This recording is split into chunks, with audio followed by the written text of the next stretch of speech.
Gloria a Dios. ¿Puede la amada iglesia, por favor, tomar asiento? Y queremos compartir con ustedes, amados hermanos y hermanas, los anuncios de nuestra congregación. Tenemos culto los días martes a las 7 de la noche, culto de adoración, de alabanza y de doctrinas fundamentales. Tenemos culto los días jueves a las 7 de la noche, culto de adoración, de alabanza y de doctrina bíblica. Tenemos la escuelita bíblica de los niños los días sábados a partir de las 10 de la mañana hasta las 11 de la mañana. Y el día domingo tenemos el culto a las 8:30 de la mañana, culto de adoración, de alabanza y de doctrina bíblica. Amén. También, amada iglesia, le recordamos que tenemos una canastita de amor donde usted puede dar y compartir algún víver para bendecir a alguna familia que lo necesita. También, amada iglesia, por favor, apaguemos nuestros teléfonos celulares o silenciémoslos para no interrumpir a la hora de la predicación y mantener siempre una buena actitud en la casa de oración. Amén. Gloria a Dios para siempre. Saludamos a los señores ministros, hermanos y hermanas. El Altísimo Dios les bendiga. Sean bienvenidos a su programa Contacto Teológico, apasionados por la verdad. Con ustedes, el pastor Juan José Muro, profesor de nuestra Escuela de Teología Bíblica, de nuestro Ministerio de Restauración Doctrinal a las Naciones. Él cree y practica firmemente el método de enseñanza expositiva verso por verso. Vamos por favor a ponernos de pie y en esta noche recibimos a nuestro amado pastor.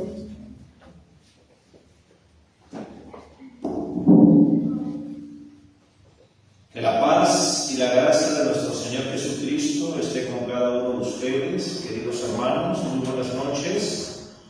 Y saludamos también a todos los que nos ven por directo y diferido, acá en el Ecuador, en diferentes naciones. Que la paz de nuestro Señor Jesucristo esté con vosotros. Vamos, por favor, a cerrar nuestros ojos para orar al Señor.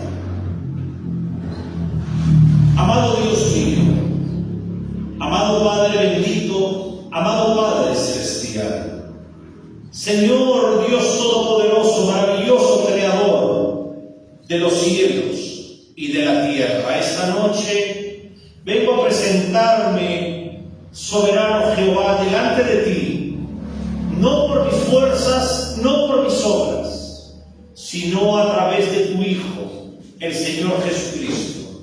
Reconociendo primeramente, Padre, mi debilidad y la necesidad que mi alma tiene de buscar tu presencia, porque reconozco que solamente bajo el poder de tu presencia es la que puedo yo estar esta noche aquí. Padre, gracias por las tres autoridades neotestamentarias. La primera autoridad, Padre, doctrinal, es Cristo como cabeza del cuerpo. La segunda autoridad es la tercera persona de la Trinidad, tu maravilloso Espíritu Santo, el pastor de la iglesia neotestamentaria. Y la tercera autoridad, Padre, el libro por antonomasia, la Biblia, la palabra de Dios, tu palabra revelada, la constitución de la vida. Reconociendo, Padre, que nosotros los ministros no tenemos una autoridad propia, sino es una autoridad delegada para predicar solamente la Escritura Sagrada. Mi Dios, reconozco los tiempos en que vivimos. Reconozco, Padre, que todo se encamina a la marca de la bestia, que todo se encamina al posesionamiento del gobierno del anticristo. Reconozco también que el cuerpo de Cristo, la iglesia de Cristo, será arrebatada antes, porque usted ha puesto, Padre, al cuerpo de Cristo, Padre, para la ira, sino que lo guardarás, como dice Apocalipsis 3:10, para la hora de la prueba que vendrá sobre este mundo.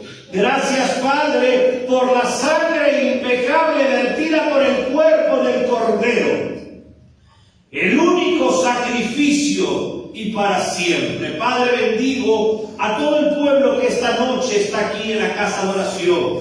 También bendigo a todos nuestros hermanos y hermanas que nos ven en directo o en diferido, Padre, a través de la televisión. Bendigo, Padre, a tus siervos Luis Quesada y Violeta de Quesada, Padre. Los bendecimos y oramos a ti por ellos para que los fortalezcas, poderoso Dios.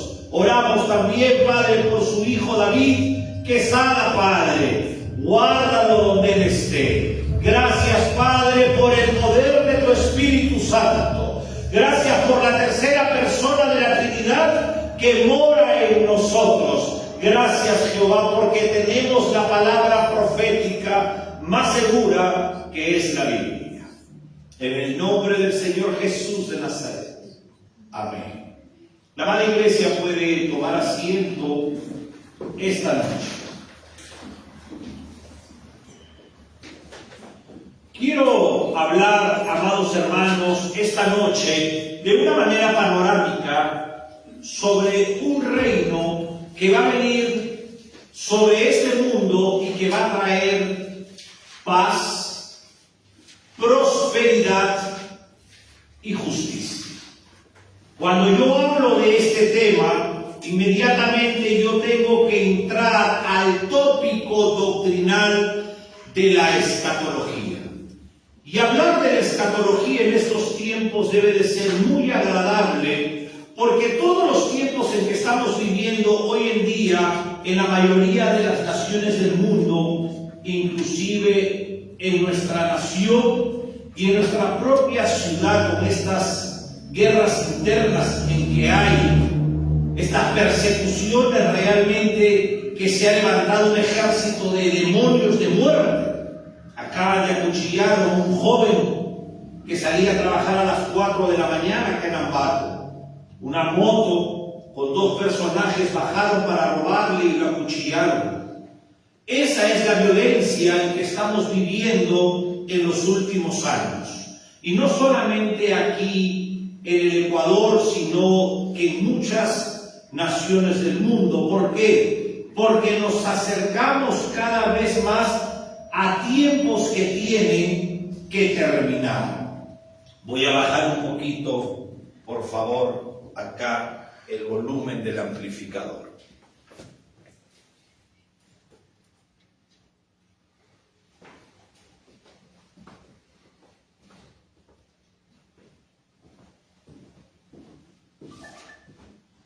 Es por eso, amada iglesia, que nosotros debemos de mantenernos con prudencia en todo lo que hagamos. Antes de salir, hermanos, tómese el tiempo debido para orar al Señor. Mayormente cuando uno es adulto ya tiene un sistema de vida hecho. Y usted mismo sabe la hora que debe de levantarse y salir. Es por eso que el grupo del coro se levanta a 4:30 de la mañana hasta las 6 de la mañana a orar. Porque ya a las 6, mayormente, las damas como madres ya están desarrollando sus actividades. No hay otro momento de hacerlo. Orar 10 minutos no vale.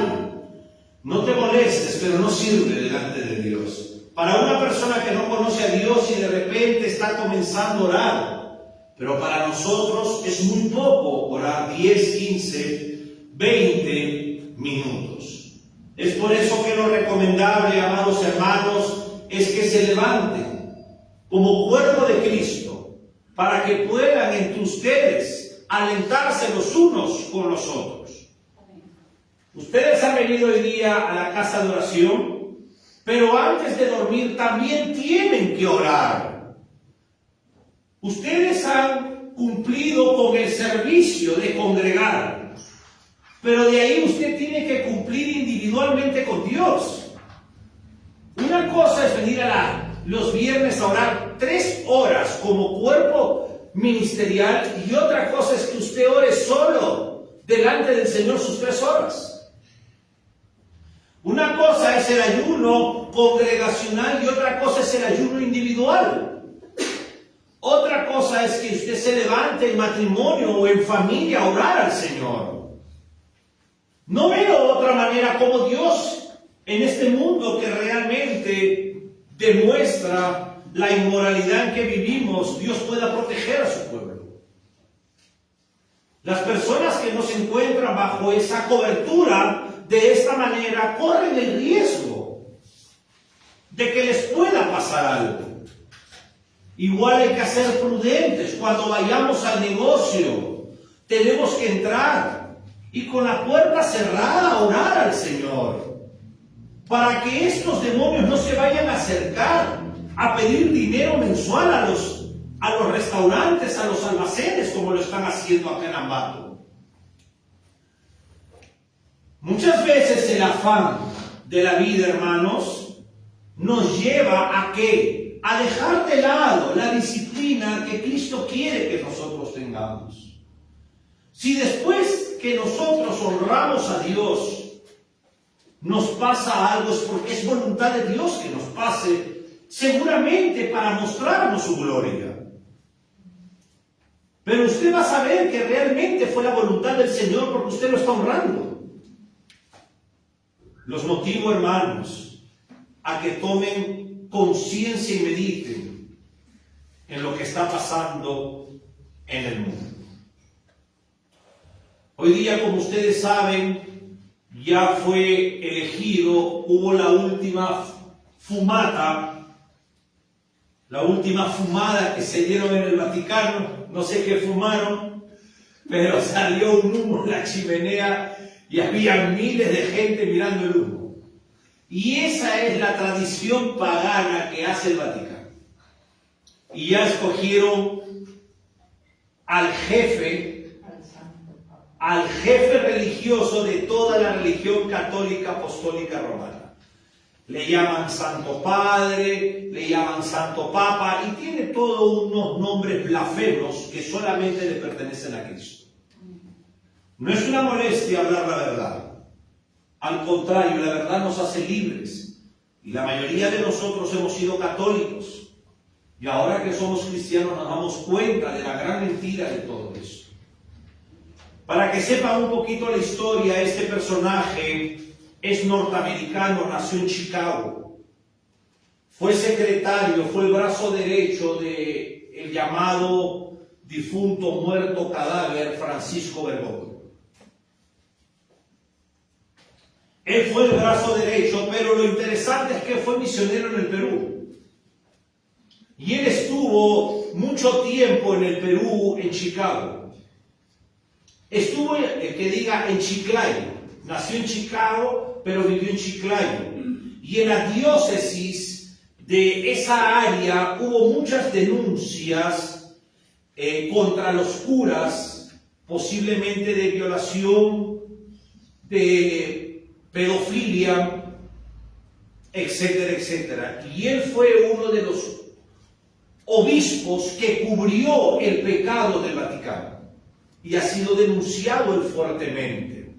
Es un poco de historia para que sepan. Este personaje ahora está formando el liderazgo, mira, no solamente religioso, sino político religioso. ¿Por qué digo político religioso? Porque él no solamente va a ser el papa de los feligreses católicos, sino que él es el papa o el jefe que trae la unión de lo político al religioso. Y siempre vamos a ver en las ciudades del mundo mayormente que un gobierno, el palacio de gobierno o la municipalidad, y al costado que vemos, una catedral católica. Esa es la mezcla que existe entre ellos, el negocio que existe, el paganismo que existe, pero ya los católicos tienen su papa. Y ahora, ¿qué va a pasar? Te lo voy a decir. Satanás sacó, ustedes se acuerdan en aquel entonces a Juan Pablo II el polaco. Un hombre de que fue reelegido varias veces, que tenía una cara muy angelical, muy hermosa. Cuenta la historia que tuvo varios romances. Y este hombre conquistó el Medio Oriente. Este hombre conquistó Europa, de cierta forma. Es más, él estuvo abrazando fuertemente lo que era el Corán, que es la Biblia de los árabes. La Biblia de los musulmanes. Después Satanás sacó a otro papa latinoamericano. Ya Satanás conquistó esas áreas y parte de Latinoamérica. Pero no le bastaba a Satanás con esta poca gente que había conquistado en Latinoamérica. Y sacó a un argentino. Ustedes saben que el argentino, de cierta manera, su lenguaje es un poco atractivo. Por eso se les conoce a ellos también. Y saca a un jesuita. Los jesuitas son una rama del servicio de inteligencia del Vaticano, para que lo entiendas. Personas de que se hacen débiles para ingresar a cualquier tipo de sistema, para atraerse a las personas al Vaticano, a las almas del Vaticano, como lo hacían en Roma. Son cazadores de almas para Satanás. Ellos se involucran dentro de las iglesias evangélicas para sacar a las almas. Tanto así de que ellos fueron los formadores del Juan 23. Y el Juan 23 es parecido ahora a la iglesia evangélica. Ponen las adoraciones, las alabanzas, y mueven a las estatuas por allá, y acá como que no queremos idolatría, pero el trasfondo de todo esto es las mismas tinieblas del Vaticano. Hoy en día, Satanás sacó a un norteamericano para poder conquistar Norteamérica y seguir conquistando con el ecumenismo lo que le falta para la religión del anticristo. Y esta es la historia escatológica que va a venir. Apocalipsis capítulo 17 habla de esta religión. No lo estoy hablando yo, no lo estoy inventando yo. Si usted lee en su casa con tranquilidad, el Apocalipsis capítulo 17 te va a hablar de la gran ramera, la madre de las prostitutas. Te va a hablar que hay una prostituta mayor que tiene hijas, que son las sectas y las religiones. Pero el Vaticano, vaticinio en latín, que significa adivinación, es la madre de las rameras. Y si tú lo lees, habla del cáliz, habla de toda la vestimenta y de los rituales que hace la religión católica. Lo que pasa que en aquellos tiempos el nombre católico, apostólico romano no se aplicaba, sino que se aplicaba el nombre Babilonia. Y Babilonia comienza realmente, amados hermanos, desde la construcción de la Torre de Babel, desde Nimrod. Es ahí donde nace la Babilonia y también la religión babilónica. Estoy hablando de escatología bíblica para entrar al reino milenial. Los sacerdotes babilónicos usaban igualito del gorro que usaban en la antigüedad los católicos, los obispos, los obispos, y tienen un nombre más, los cardenales, que es un gorro en forma de pez, que tienen como una boca arriba. Ese es el gorro del sacerdote babilónico. Y el sacerdote babilónico, su dios era Dagón, el dios pez. Es por eso de que algunos curas se ponían un anillo de oro de un pez. Ellos trataban de aparentar que era el anillo de Pedro el pescador, pero no, era el símbolo ritualista del dios Dagón.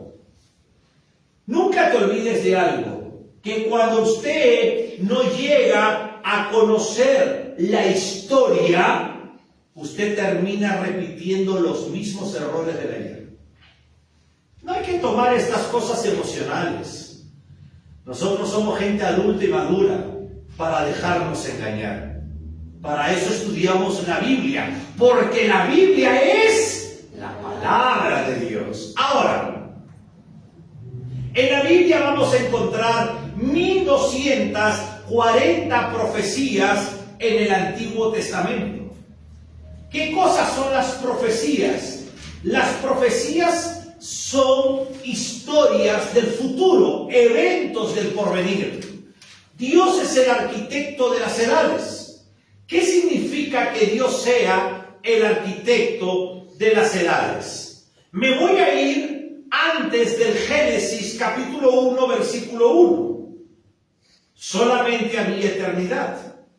Y viene Moisés y escribe el primer versículo. En el principio creó Dios el tiempo y el espacio. En el principio creó los cielos y la tierra, el tiempo y el espacio. ¡Qué interesante! Dios crea el tiempo, Dios es el diseñador del universo, Dios es el arquitecto de la tierra. Por lo tanto, solamente Dios es el que conoce los tiempos. Y Él ha estipulado, ha ordenado en su palabra que se escriban profecías dentro del tiempo. En la Biblia nosotros vamos a encontrar diferentes tiempos. Por ejemplo, en el griego encontramos la palabra kairos. Te doy un ejemplo del kairos. Gálatas 4:4 dice: cuando vino el cumplimiento del tiempo. Esa palabra específica, cuando viene un tiempo específico, se llama kairos. Si nosotros vemos el reloj, esa es el tiempo del cronos, el tiempo de la hora de la tierra. Pero hay un tercer tiempo que pocos lo enseñan, que es el pleroma. Cuando Dios específicamente cumple un propósito, no todo, sino un propósito. Ahora, 1.240 profecías en el Antiguo Testamento, 578 profecías en el Nuevo Testamento. Por lo tanto, la biblioteca divina, que tiene 66 libros, tiene 1.818 profecías. Es bastante. 1.818 profecías que hablan ¿de qué? De historias del futuro, eventos del futuro. Pero déjame decirte algo. Hay eventos del futuro cumplidos y hay eventos del futuro que tienen que cumplirse. Cuando se dieron, no se habían cumplido, pero cuando llegó el tiempo, se cumplieron. A todo esto que yo estoy hablando se llama la doctrina de la escatología bíblica. La doctrina de la escatología bíblica es el estudio de los eventos del porvenir. Ahora, estas 1.818 profecías están contenidas en 8.500 o 8.352 versículos de la Biblia. En la Biblia hay 31.125 versículos. Si tú le restas los 8.352 versículos que son profecía bíblica, la matemática, que es exacta, nos da que un 40% mínimo de toda la Biblia es escatología bíblica. Por lo tanto, no es que yo me paro y digo alguna palabra de profecía bíblica y me creo un escatólogo. Para ser un escatólogo hay que conocer este 40% de la Biblia, que no es nada fácil. Hay que conocer los profetas mayores, los profetas menores, que son libros escatológicos. Hay que conocer Mateo, hay que conocer Lucas, Hechos, Daniel muy bien, conocer el Apocalipsis. En otras palabras, hay que tener una vida estudiando la Biblia. Así como uno se va envejeciendo estudiando. Ahora, mira qué lindo. Todo lo que estamos viendo es verdad que causa respeto, que causa prudencia, pero también tenemos una buena noticia, que va a llegar un tiempo dentro de la historia de la humanidad, dentro de la cronología de la historia de la humanidad, que va a venir un reino aquí en la tierra a reinar por 1000 años. Y este reino va a traer paz. Van a parar las guerras. Ya no va a haber violencia. Este reino va a traer prosperidad. Y ¿sabes? Este reino va a traer la verdadera justicia. Porque todas las naciones de nosotros se jactan de tener los derechos humanos, cuando el que lo dice es un inmoral delante de Dios. Es más, si quieres hacer algo legal, te cobran. Es un trabajo hacerlo, pero te cobran. ¿Por qué? Porque ese es el espíritu de la inmoralidad, el espíritu de la corrupción. ¿Sabes qué es lo más lindo? Que este reino milenial no va a ser gobernado por un pecador. Va a ser gobernado por Jesucristo hecho gloria, el cuerpo de resurrección. El propio Cristo glorificado es el que va a reinar en este reino. Y ahí sí no va a haber juez corrupto. Ahí sí no va a haber policía que te cobre $10 por nada. Ahí no va a haber fiscales ladrones que se compran. Ese lenguaje, déjame enseñarte algo. En Norteamérica existe un lenguaje así: la suprema. Eso está mal utilizado, porque todo lo que es supremo le pertenece solamente a Dios.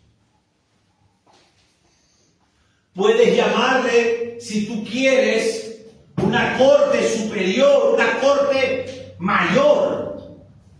Pero el único supremo es Cristo, que es un juez justo, recto, honesto y santo. Y de eso quiero hablarte un poquito nada más, un poquito. Lo voy a hablar como vuelo de pájaro. ¿Sí sabes cómo es el vuelo del pájaro cuando pasa por tu casa? ¿Ah? Rapidísimo, a veces ni lo ves y pasó. Y de repente ves así y ya no lo ves, porque pasa muy rápido. Vámonos por favor al libro de Apocalipsis. Aleluya. Estamos contentos, nos están viendo en Costa Rica, en Estados Unidos, y los bendecimos con todo nuestro amor. Apocalipsis, capítulo 20.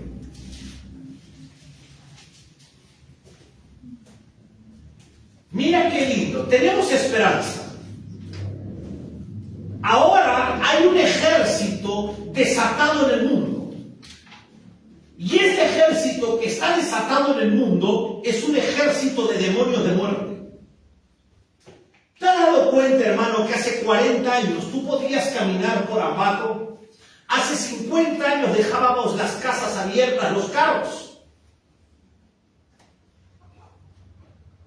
Hoy en día, hermano, es terrible lo que está pasando. Pasan en la moto, bajan y te acribillan por un celular.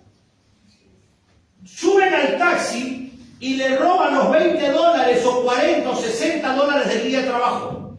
Y si no le das, te matan. Con el cuchillo de cocina. Esos son demonios. Pero hay algo interesante. Efesios capítulo 6, versículo 12. Dice, la lucha no es entre los seres humanos. Por lo tanto, si esos son demonios, ellos no pueden resistir la sangre de Cristo en tu vida. Ellos no pueden resistir el sello del Espíritu Santo a todo hijo e hija de Dios. Pero tienes que tenerlo, ustedes lo tienen. Pero siempre hay que ¿qué? Estar llenos del Espíritu Santo. Y ahí es cuando oramos, ayunamos, vigilamos. Estamos cansados, yo lo sé, no eres la única, no eres el único. Todos tenemos las mismas responsabilidades. Algunos un poco más, otros un poco menos. Otros sufren menos por acá, pero sufren más por acá. ¿Por qué? ¿Por qué nos duele tanto esta vida? ¿Sabes por qué nos duele tanto esta vida? Porque el dramaturgo y poeta William Shakespeare a este dolor de la vida le llamó el defecto trágico. Carlos Marx, en su libro La lucha de clases, al problema del dolor que tiene usted y que tengo yo, le llamó justamente la lucha de clases. Las diferentes luchas de clases, como los ricos, la clase media, y ahora se ha extendido más todo este programa de jerarquías de clases sociales. Sigmund Freud, el padre del psicoanálisis, al dolor del hombre le llamó la sexualidad infantil. ¿Qué tiene que ver la sexualidad infantil? Dios al dolor del hombre le llama pecado. Ese dolor que tú tienes te hace recordar que eres pecadora. Esa tristeza que tú tienes te hace recordar que eres pecador. Cuando te duele algo, por ejemplo, te duele un cólico, un dolor de cabeza, te duele el ombligo, te duele la uña, te duele algo, recuerda que eres pecador. Cuando tengas miedo de algo, recuerda que eres pecador. Cuando sientes ese dolor en cualquier área de tu vida, es porque eres pecador. Aún nuestros hijos sienten dolor en la escuela, tienen miedo.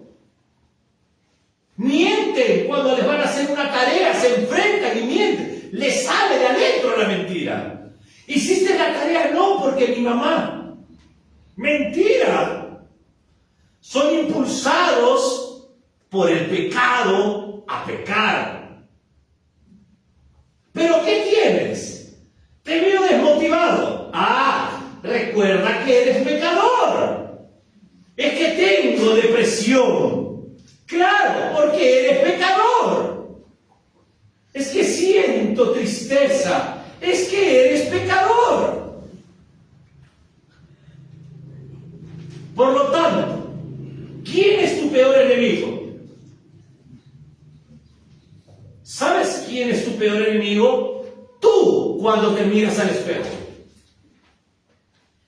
Cuando tú te miras al espejo, tú eres tu peor enemigo, porque tú eres el pecador, que tú mismo por tu naturaleza caída te desmotivas, te enfermas, te decaes, te deprimes, te amargas, te fastidias, te retiras, te separas, tú mismo. Y como somos pecadores y orgullosos, inmediatamente le echamos la culpa al otro. Es por eso que no hago esto, es por eso que no voy allá. ¿No? Es como es, ¿no? Esa es la enfermedad del alma. Bienvenidos al grupo de los pecadores. ¿Qué te parece, Carlitos? ¿Tú que pensabas que solo eras tú? ¡No! Todos estamos dentro de este redil, hasta el pastor. Todos estamos dentro del redil llamado los pecadores. Amén. Apocalipsis 20. Léeme el título. Ahí sentadita, Lili. ¿Qué dice ahí? Los 1000 años. Los 1000 años. ¿Alguien tiene otro título? Yo tengo otro título. Satanás es atado. Y los 1000 años también. Oye, qué lindo que Satanás sea atado ahorita, ¿no? Escúcheme bien. ¿Alguien puede atar a Satanás ahorita? Pero si hay iglesias evangélicas que dicen te ato, Satanás. Te ato, Satanás. Y hay otros de que sacan hasta canciones irracionales, ilógicas, antibíblicas. Te pisó la cabeza, Satanás. Cuando esa gente está atada por Satanás realmente. Acá dice que Satanás será atado. Por lo tanto, hay que esperar ese tiempo para que sea atado. Mientras tanto, no es atado el diablo. ¿Qué te parece? Todas las mentiras que hay en los púlpitos. ¿Sí o no? ¿Hay mentiras o no? Te ato, diablo. Mentira. El diablo lo tiene atado a él.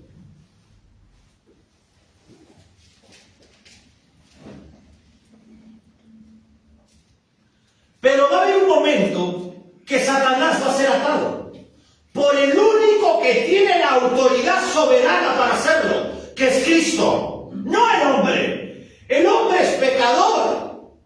Y dice que este mundo, primera de Juan 5:19, está sometido al diablo. Es más, el propio Satanás le dijo a Jesús: si me adorares, te daré los reinos de este mundo, porque a mí me pertenecen. ¡Wow! La pregunta sería, ¿cuándo se lo dieron? ¿Cuándo le dieron a Satanás los reinos del mundo? ¿Qué te parece? ¿Sabes cuándo se lo dieron? Cuando Adán y Eva, tu padre y tu madre, sí, tu padre y tu madre. Si usted retrocede su historia, como le dicen el árbol genealógico, ¿no? Vas a terminar sabiendo que eres hijo de Adán y Eva. Adán y Eva pecaron. Y le delegaron una autoridad a Satanás sobre este mundo y aún sobre las vidas del hombre. Tremendo, ¿no? Ahora ya sabemos cuál es el problema del mundo, hijo. Ese es el problema. Por eso nos enfermamos. Por el pecado, hijo. Todos nos enfermamos. Solamente que hay muchas clases de enfermedades. Y muchas de ellas son hereditarias. Es por eso que te doy un secreto. Cristo, con su sangre en la cruz, derrotó al diablo. Lo derrotó. Lo destruyó, lo aniquiló. Colosenses 2, 14, 15. Y te digo algo.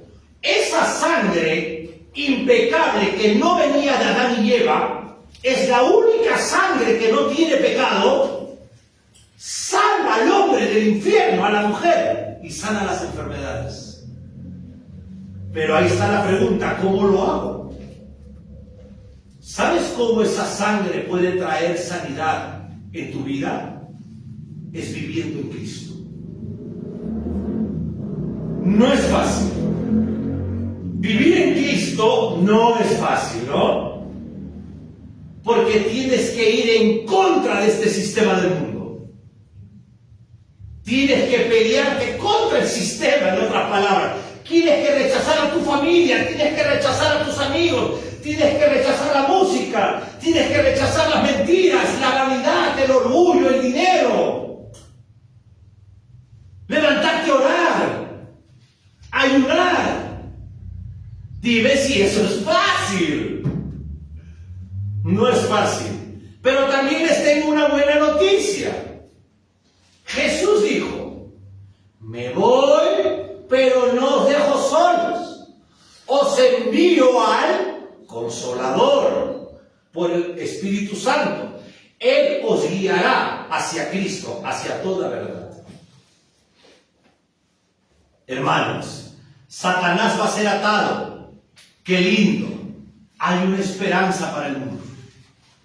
Leamos. Voy a leer la palabra de Dios en el nombre del Padre, y del Hijo, y del Espíritu Santo. Vi un ángel. Esta palabra ángel en el griego es ángelos y significa mensajero de Dios. Juan dice, vi un ángel, no vio dos, vi uno, que descendía ¿de dónde? Del cielo de Dios, con la llave del abismo y una gran cadena en la mano. Un ratito, acá hay un simbolismo. No creas que venía el ángel, escúchame, con un llavero fuerte. Venía con una llave y la cadena. No, no venía con ninguna cadena. Es un simbolismo de algo que se va a expresar más adelante. Mira qué interesante. Y prendió al dragón, la serpiente antigua, que se llama Diablo y Satanás, y lo ató por 1000 años. Pregunto, ¿un espíritu puede ser atado con una cadena? ¿Por qué? ¿Cuál es la lógica bíblica? Eso, porque la cadena ha sido creada en un mundo material. Todo lo que Dios creó en la tierra es para que el hombre pueda desarrollarse en un mundo tangible, material, corpóreo. Dios es espíritu, no tiene forma. Los ángeles no tienen forma, son espíritus. Satanás no tiene forma. Hoy día me hicieron la pregunta. Pero entonces me dijeron, ayer en la noche que tuve una consejería, entonces cuando se presenta con cachos, me dijo. Así me dijeron. Y el que me lo dijo vive en una ciudad embrujada. Espía. Es una ciudad donde han entregado su vida a Satanás. Es una ciudad maldita. Por eso adoran a Satanás y se visten de diablos. ¿Te diste cuenta?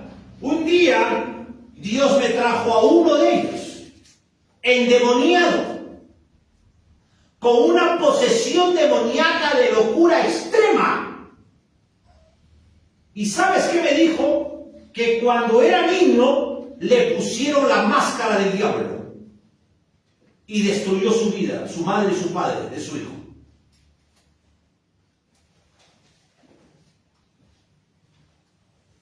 Satanás es espíritu, no tiene forma. Los principados, las potestades no tienen forma. Dice Dios es espíritu y el espíritu no es humano, no tiene forma. Pero se puede manifestar, se puede revelar a la mente del hombre con propósitos.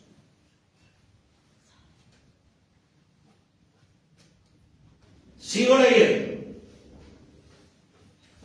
Y lo arrojó al abismo y lo encerró y puso su sello sobre él para que no engañase más a las naciones hasta que fuesen cumplidos 1000 años. A ver un ratito.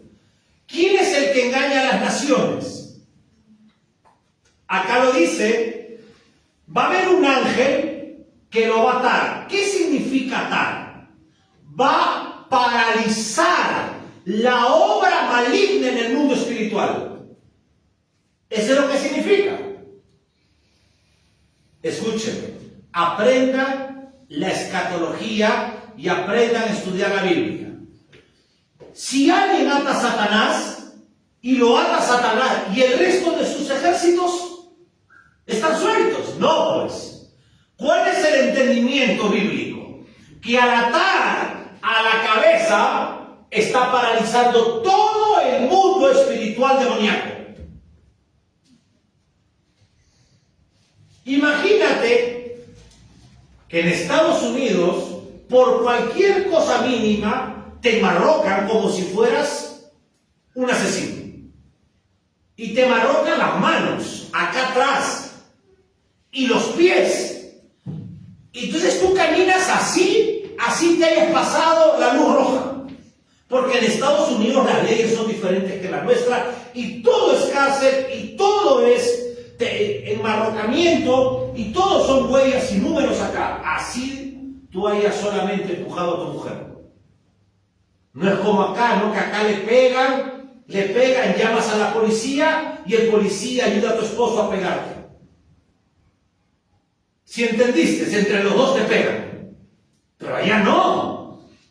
Es tremendo, hermanos, acá. Se ha visto. Acá te pegan, denuncias a tu marido y te siguen pegando y tu marido sigue libre.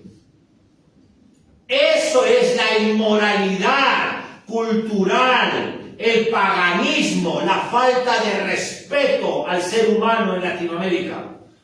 Pero en Norteamérica no. Hay dos diferencias también espirituales. Que en Norteamérica fue sembrado con semillas cristianas, mientras que en Latinoamérica fue sembrado con semillas católicas romanas. A Latinoamérica vinieron los españoles trayendo la Biblia católica, ordenados por el Vaticano. Pero Norteamérica fue fundado por ingleses, peregrinos que entraron en plena persecución por Massachusetts. ¿Viste la diferencia? Quiero que aprendas una ley espiritual. Todo lo que se siembra, se cosecha. Siembras la ley de Dios y cosecharás la palabra del Señor en tu vida o en toda. Entonces dice que el ángel, no habla del arcángel Miguel. El arcángel Miguel se cree que es el jefe de los ejércitos celestiales. Satanás fue el jefe de los ejércitos celestiales antes de ser Satanás. Él era el querubín, el máximo protector. Pero cuando él cayó del cielo, creemos que el arcángel Miguel, porque cuando aparece Miguel es para destruir las fuerzas del mal. Es más, cuando estudiamos la angeología, y yo lo creo así, no es doctrina, pero yo lo creo, que Miguel, aparte de ser el jefe de todo el ejército celestial, es el que cuida a Israel. Y Gabriel, que no es un arcángel, sale como ángel, es el que cuida a la iglesia.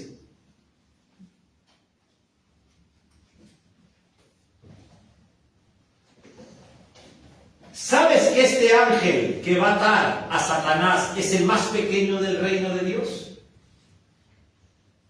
¿Sabes para qué? Para demostrar al mismo diablo que Dios delega autoridad al más pequeño para que glorifique el poder del soberano. Y dice, y lo arrojó al abismo y lo encerró y puso su sello sobre él para que no engañase más a las naciones. Por lo tanto, la pregunta es, ¿por qué hay tanta mentira en nuestra nación? A ver, ¿quién me responde? Con lógica de lo que estoy enseñando. ¿Por qué hay tanta mentira en nuestra nación?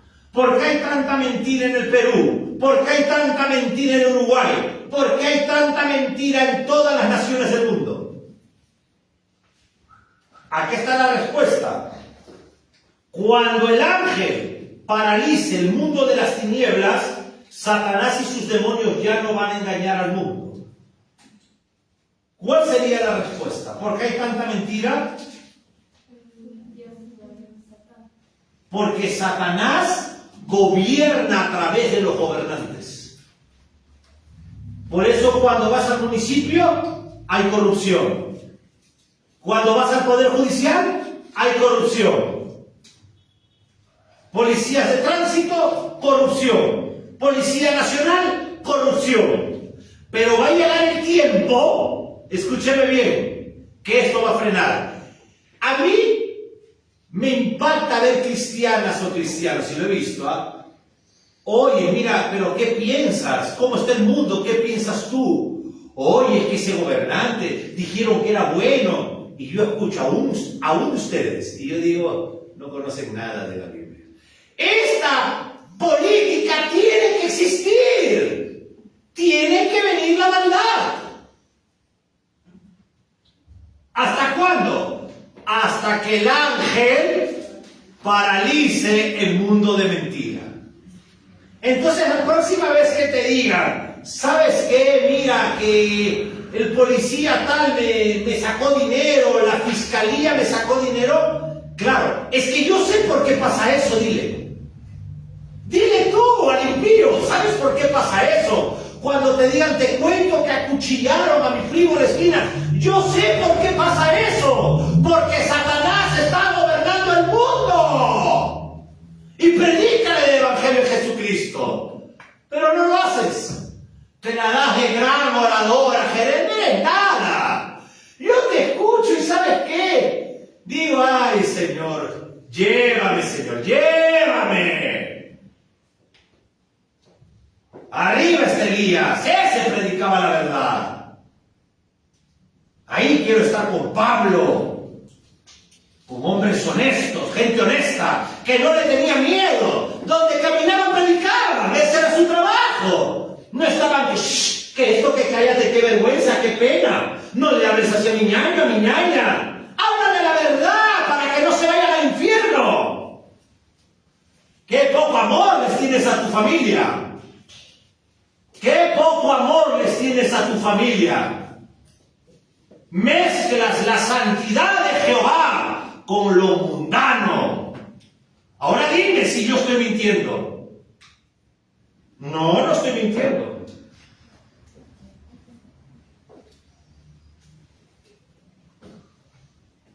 Mira lo que dice. Seguimos el 5. Hasta que fuesen cumplidos 1000 años. Y después de esto, debe de ser desatado por poco tiempo. Nuestro Dios, después de 1000 años, lo va a desatar de nuevo al diablo. Por un poco de tiempo.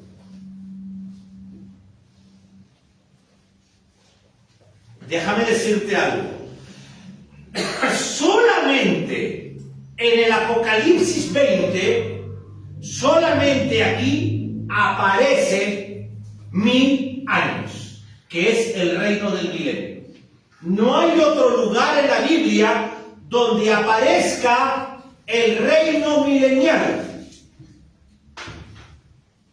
La pregunta es, ¿cuándo viene el reino milenial?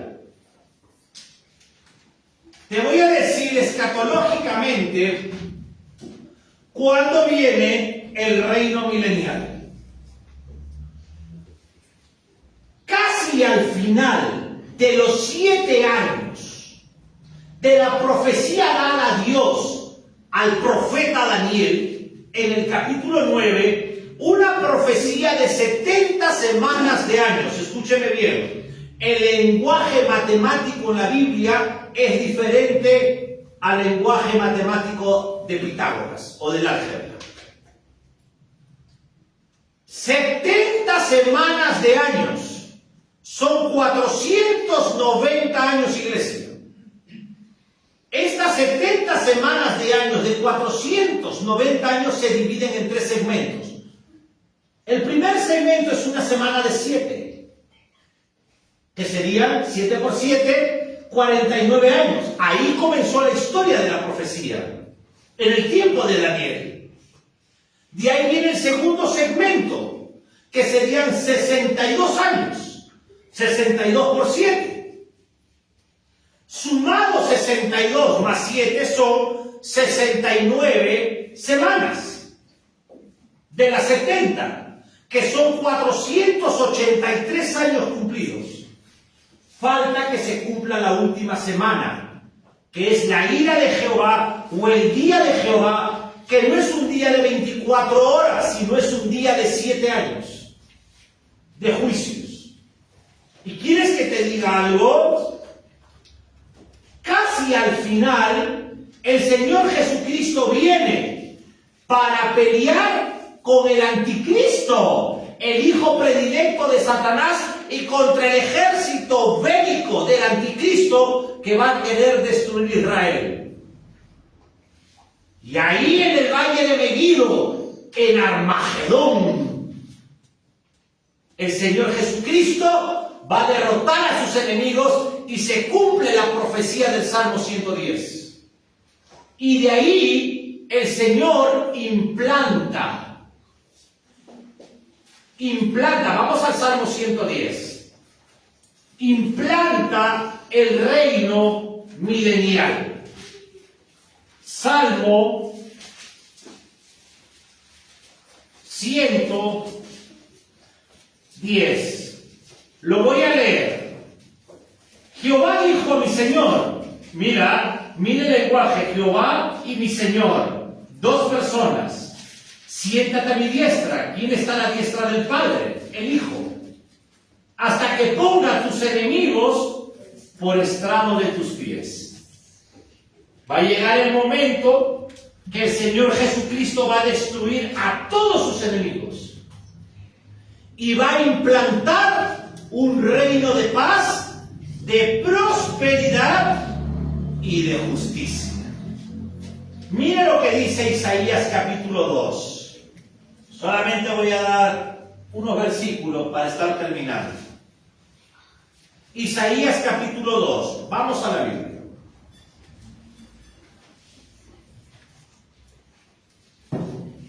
Versículos 3 y 4. Abran su Biblia despacito, el tesoro más grande que tenemos, la palabra del Señor.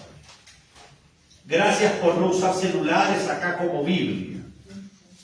Porque la Biblia es un libro de 66 libros. No es una máquina. Muy bien, ya lo tienen. Acá vamos a ver un reino de paz. Y vendrán muchos pueblos y dirán, venid y subamos al monte de Adonai, a la casa del Dios de Jacob, y nos enseñará sus caminos, y caminaremos por sus sendas, porque de Sión saldrá la ley, y de Jerusalén la palabra de Adonai, y juzgará entre las naciones, y reprenderá muchos pueblos y volverá sus espadas, mira lo que voy a enseñarte ahorita, y volverá sus espadas en rejas de arado y sus lanzas en hoces. No alzará espada nación contra nación, ni se adiestrarán más para la guerra. Te voy a enseñar el lenguaje, es un lenguaje complicado. Mira qué bello. Dice que la ley hacia el mundo va a salir por Israel. La ley del Señor Jesucristo. Y dice que las armas, las espadas, por decir, fusiles, tanques de guerra, misiles, bombas atómicas, todo se va a convertir ¿en qué? En instrumentos para trabajar en el agro. En 1000 años hay tiempo suficiente para derretir todo este material. Mira, vuélvelo a leer. Y reprenderá a muchos pueblos, a muchos, no a todos. Y volverá sus tanques de guerra, sus misiles, sus armas en arado. ¡Wow! Y sus lanzas en hoces. ¿Qué son las hoces? ¿Se acuerdan en la antigüedad? ¿Te das cuenta? La hoz. Hoy en día hay un montón de sistemas, pero los pobres siguen con ese sistema. Los que tienen plata traen los camiones, traen no tanta maquinaria ahora moderna.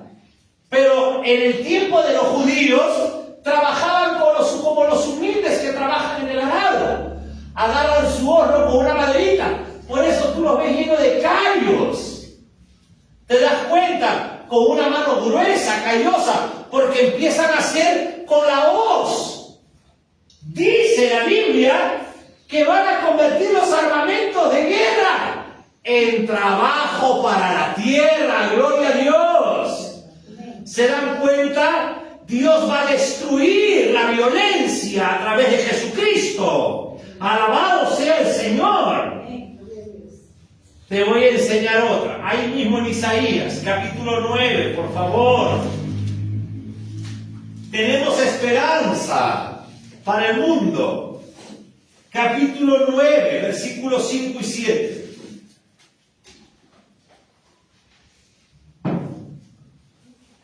Porque todo calzado, despacio nada más,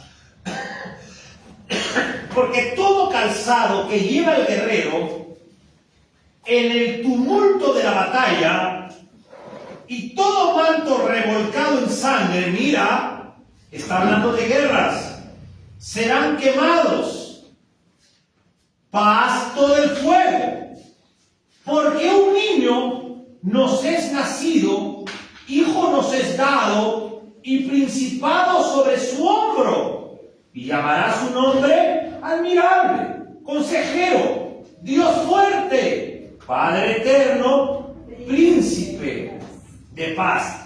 Mira su reino, el 7. Lo dilatado de su imperio y la paz no tendrán límites. O sea, primeramente, que Él va a quitar todo el calzado de guerrero, de los soldados. Él va a destruir los ejércitos. Y dice, y su imperio, su reino, tendrá una paz que no tendrá límite. Va a estar esta paz sobre el trono de David. ¿Se acuerdan que Dios, bueno, te lo voy a decir si no lo sabes, en 1 Samuel capítulo 7, Dios hace un pacto con David y le promete que su casa, su reino va a ser para siempre, hablando de Jesucristo, el gran David. Isaías 29, por favor. 20. Quiero enseñarte que habrá paz. No habrá guerras en este reino, no habrá violencia, no va a haber vacunadores. No va a haber vacunadores. ¡Qué lindo! Ni cuchilleros. Isaías 29:20. Porque el violento, A ver, porque el violento, ¿qué dice? Ya no va a haber vacunadores ni extorsionadores. El violento será acabado, gloria a Dios. Y el escarnecedor será consumido. El escarnecedor es el burlador. Serán destruidos todos los que se desvelan para hacer iniquidad. Habrá paz en el mundo. Un reino de paz. El mundo tiene una esperanza. Y esa esperanza, ministra el piano, es Jesucristo. Esa esperanza es Jesucristo. Hermanos, yo sé que vivimos tiempos de mucha violencia. Pero si la violencia no existiera, la palabra de Dios no se cumpliera. Es necesario que exista lo que nosotros vemos para que se cumpla la Escritura Sagrada. Nosotros, el pueblo de Dios, amados hermanos, tenemos una esperanza, que vamos a ser arrebatados antes que comiencen los juicios de Dios. El mundo entero tiene una esperanza, que algún día vendrá el Señor Jesucristo a reinar por 1000 años, trayendo paz. La prosperidad no va a venir de los bancos, la prosperidad va a venir del agro. Lo que va a crecer y va a florecer fuertemente es el agro. Va a haber trabajo para todos. No va a haber desempleados en el reino milenial. Todos van a tener trabajo en ese tiempo. Pero la iglesia de Cristo, el cuerpo de Cristo, no estará aquí en los juicios. Pero sí vendremos con Jesucristo a reinar en este reino por 1000 años. Vale la pena ser cristiano, hijo. Porque hay un reino que no es de este mundo. Todos, hijo, pasamos enfermedades. Todos sufrimos. Y nadie sabe lo que nos espera el día de mañana. Nadie. Pero hay algo que sí te quiero decir. Que todos los que tenemos a Cristo no morimos. Siempre viviremos para siempre con Él.